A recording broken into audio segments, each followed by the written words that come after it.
Alright, in this video I'm just gonna show you how to make AI content sound more human. Now I've been using this AI or SEO writing software, so I just don't have to do it every time. But in case if you're using ChatGPT to write a SEO blog articles, then if you generally ask it to write blog articles, then it will write a default generic content as you can see right now.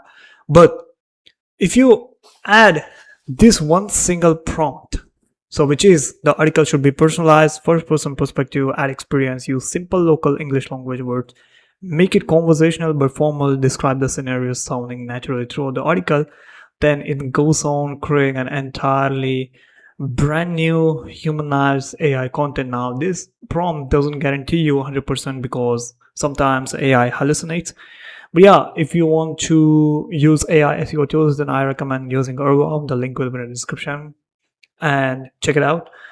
So it has every single thing. It even has the blog automation where you can run a campaign and just leave it. It auto publishes to the WordPress, etc.